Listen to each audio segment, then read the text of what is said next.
ତମ ମାନେ ମେହେନ୍ଦର ଆସିଲେ ଏଇ ଛୁଆ ଦିଟା ଭାରି ସୁନ୍ଦର ଦିଶୁଛନ୍ତି। ବଢିଆ ଛୁଆ ଦିଟା ଯେ ପ୍ରକୃତିଟା କଣ ଏମିତି କଲେ ଚିପି ଚାପି ଦଉଛ ତା ଦେହ ପା ଠିକ ହବ ତ? ଝିଅ ତା ବଦଳ ତମ ପାଳି। ତାଙ୍କର ଆଗରୁ ଭାଇ ତମେ ବି ସେତିକି ଅଛନ୍ତି ମୁଁ ଜାଣିଛି ଛଡ଼ା ଧରି ମୋ ଭାଇ ତାକୁ ଭାଇ କରୁଥିଲେ ଆଗରୁ ଆକି ଆଇକି ହଉଛ ଭଲ କି ଭିଡି ଭାଡି ହେଇକି ସେ ଅଙ୍ଗନା ଘର ବାଡିରେ ଟର୍ଚ୍ଚ ମାରିବନି ଆଜ୍ଞା ବାବୁ ମୁଁ ନିଜେ ସାକ୍ଷୀ ଅଛି। ଆଜ୍ଞା ତମେ ଆସିବା ପୂର୍ବରୁ ଇଏ ବେଶୀ କହିଛି ତମ ମେହେନ୍ଦରକୁ। ସତ କହିଛି ଏଇ ବେଶୀ କହିଛି। ଛାଡି ଯା ଘଇତା ନାଇଁ ଯେ ମୋ ଘଇତା ଯେଉଡେ ହେବେ ବୋଲି ତମେ ଆରମ୍ଭ କରିବ ତାଙ୍କୁ ପଦେ ଆରମ୍ଭ କରିବେ ସିଏ କରିବେ ଆଗ ଆସିଥିଲେ ଯେ ହେରା ଛାଡି ଯା ଆଗ କହିବେ ନା ଏ ଭିଡି ଭାଡି ହେଇଥା ବଳ ସଞ୍ଚୟ କର ବଳ ସଞ୍ଚୟ ରଖିଥା। ମୁଁ କୁଆଡେ ଛାଡିନି ନା ଆମେ ହଁ ଆମେ ଛାଡିନି ହେଲୁ ହେଲେ ବି ଆମେ ଘରେ ଲୁଚିକି ରହିଲୁ। ଏଇ ଭାଉଜ ରାତି ଅଧରିଆ ଚିପୁନି ନହେଲେ ଟ୍ରଚ ମାରିଦେବି ଜଙ୍ଗଲା ବାଡି ଦାୟିତ୍ୱ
ମତେ ଏତେ ନମସ୍କାର କରନି। ଶତ୍ରୁକୁ ଦମନ କର। ତମର ଏଡେ ସୁନ୍ଦର ସ୍ତ୍ରୀ ଦେଖି କଣ ଏମିତି ମୁଁ ଚାହିଁଥିଲି ଝିଅ ଝିଅକୁ ଝିଅ ହବ ପୁଅକୁ ପୁଅ। ତମେ ତା ପୁଅକୁ କହିଲ ସେ କହିବ ଆଉ କହ ସେ କହିଲେ ତ ଭାଇ ତକଲେ ବୋଲି ଆସିଲେ ତା ବଦଳ ତମେ କଳି କରିବ କିଲା ତମର ମେଲେ ହେଇଗଲା ନାଇଁ ଜଣେ କଥା କହିଲେ ଆଉ ଜଣେ ନିରବ ରହିବା। ଆଜ୍ଞା ମୋ ପେଟ ଜୋରୁ ଅଛି କି ନାହିଁ ଚାଲେ ପେଟିକି ମୁଁ ପଛ ପେଟିକି ପୁଛା ଖଣ୍ଡେ ପିନ୍ଧିକିରି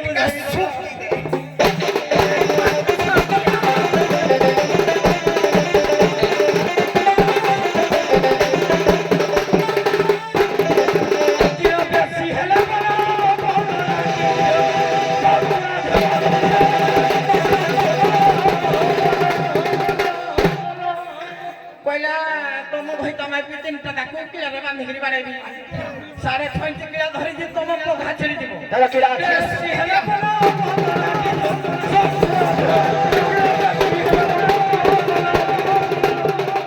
नहीं दा बिदा भी स्वीट लो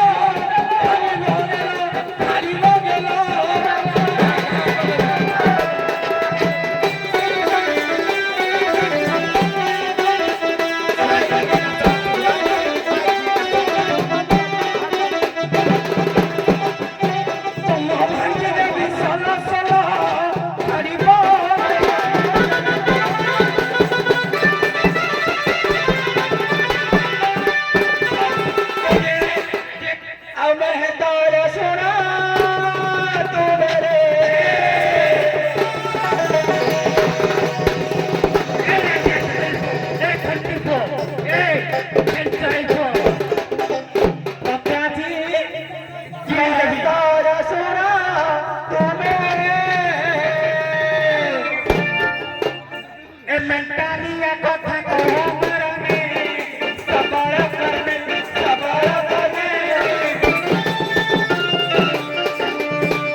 କହିଲା ଭୟକୁ କିଏ ପଚାରେ ହସରା ଭୟକୁ ସମସ୍ତେ ପଚାରିବେ ଏଇଠି ଯେତେ ଜଣ ବି ଲୋକ ଅଛନ୍ତି ଏଇ ମାଧପୁର ଗୁଠନାରୀ ଅଭୟ ସାର୍ଙ୍କୁ କେହି ଚିହ୍ନି ନାହାନ୍ତି ନାଇଁ ବହୁତ ତତେ ରହିବ ଚିହ୍ନି ନଥିବେ ତାକୁ ଚିହ୍ନିଥିବେ କହିଲା ମୋର ଖଣ୍ଡକ ବାଘ ସେ ରୋଗିଆ ବାଘୁଆ ତାର ରୋଗ ହବ ମୁଁ ରୋଗିଆ ନାଖା ଦେଖାଯାଉଛି ସେ ରୋଗିଆ ନାଖା ଦେଖାଯାଉଛି ଆଉ ଅଳ୍ପରେ କେତେ ଦିନ ଆଉ ଉପରକୁ ଯିବା ଭାଇ ଟିକେଟ ଆଉ ଲଢିଦେବ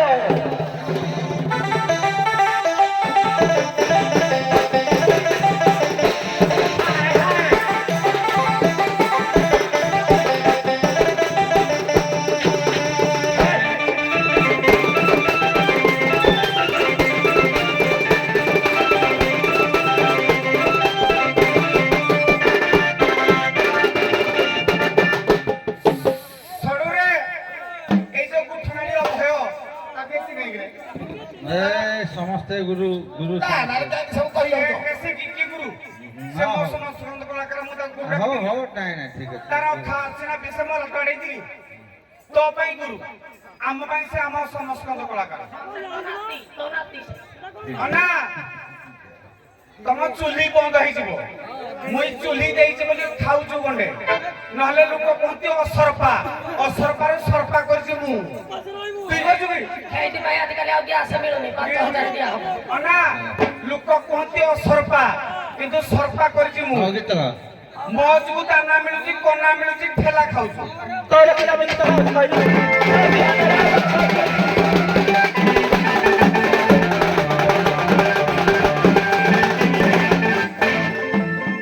ଏ ମାସି ଅଣ୍ଡିରା ଚଣ୍ଡିରା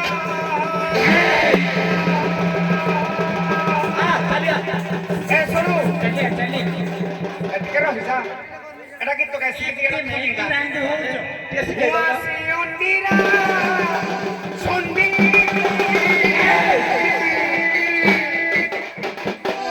আনাখনি ভাঙ্গি দেবি তোর কত সোহানি অন্দিরা সন্ধি অন্দিরা সন্ধি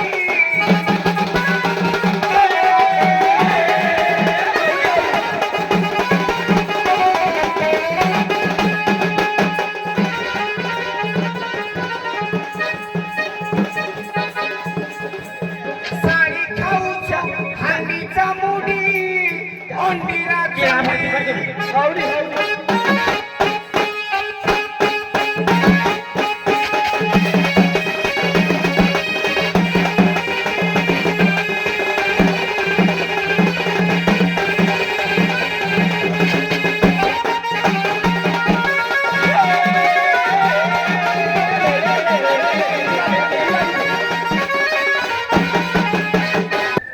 ଚାରିଆଡେ ସଫାସୁତୁରା କରନ୍ତି ବାଦ୍ୟ ବଜାନ୍ତି ନିଜର କର୍ମ ସବୁ କରନ୍ତି କିନ୍ତୁ ପ୍ରେତ ନିବାସ ସ୍ଥଳୀ ସଫା କରନ୍ତି କି ପ୍ରେତ ନିବାସ ସ୍ଥଳୀ ସଫା କରନ୍ତି ଆଜ୍ଞା ପ୍ରେତ ନିବାସସ୍ଥଳୀ ସଫା କରନ୍ତି କିଏ କିଏ ହଉ କି କରନ୍ତି କଣ କୁହନ୍ତୁ ଆଜ୍ଞା ପପନ ଦେବ ସମାନ ପ୍ରଶ୍ନ ରହିବ ଆଜ୍ଞା ଯୁଧିଷ୍ଠିରଙ୍କର ରାଜସ୍ୱ ଯଜ୍ଞରେ ପବନ ଦେବ ସଫା କରିଥିଲେ ପ୍ରେତ ନିବାସୀ ଆଜ୍ଞା ବହି ହେଲା ଭାଗବତ କଥା ଆଜ୍ଞା ଦୁନ୍ଦୁକାରୀ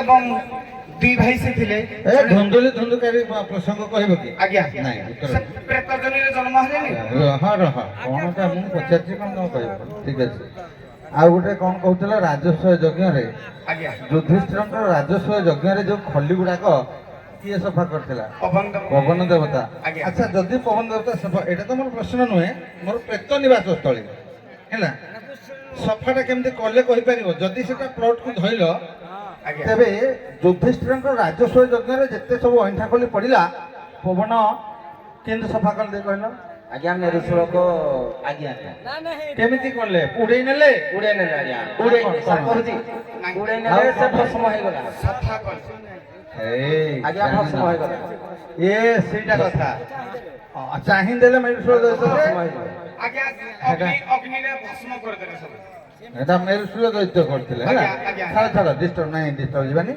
বেশি সময় হয়েছিল প্রশ্ন উত্তর মা মানুষ গোটিয়ে কথা কহবা আমি সমস্ত ভাই কোউঠে ভাইটি তুমি মানে পাকাস্পর্শ হুঁতি মানে ঋতুস্রাব হুয়ে মাসিকা ধর্ম তাঙ্কর মাসুকু থরে হুয়ে তো সেই ଯୋଉ ଥରେ ହବ ସେଇ ଥରଟା 4 ଦିନ ପର୍ଯ୍ୟନ୍ତ ପୁରୁଷକୁ ବାରଣ କରାଯାଏ।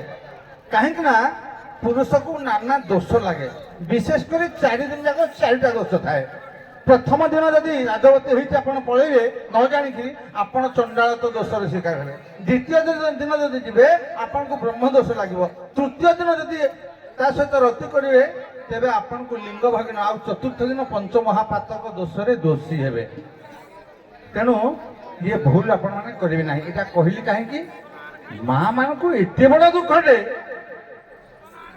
କିଏ ଦେଇଥିଲା? ମା ଏତେ ବଡ଼ ଦୁଃଖ ତୁମ ପାଖକୁ ଆମେ ଗଲେ ଏତେ ବଡ଼ ସ୍ୱୀକାର ହେବ, ଚଣ୍ଡାଳ ହେଇଯିବୁ, ଲିଙ୍ଗ ଭଗ୍ନ ଦୋଷ ହବ। ଯୋଉ ଋତୁସ୍ରାବଟା କ'ଣ ପାଇଁ ବିଧାତା ତମକୁ ଦେଲେ, କାହିଁକି? ମୋ ପ୍ରଶ୍ନ ରହିବ ଏଇଟା। ଆଗ ଆସିଛନ୍ତି ଇଏ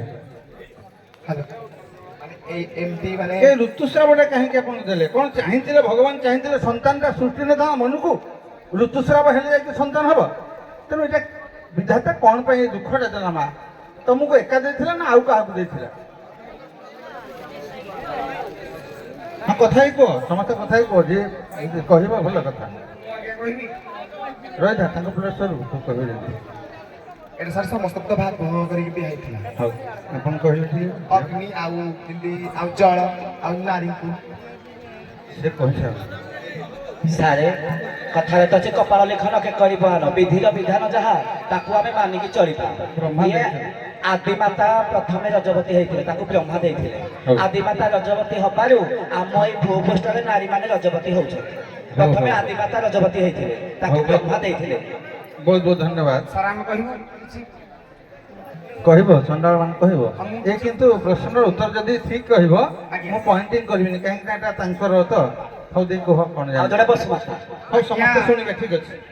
ଗୌତମଙ୍କ ସ୍ତ୍ରୀକୁ ଇନ୍ଦ୍ର ଦେବତା ହରଣ କଲେ। ଗୌତମଙ୍କ ଅଭିଶାପରେ ଇନ୍ଦ୍ରଙ୍କର ଆଜ୍ଞା ସହସ୍ର ଜନି ହେଲା।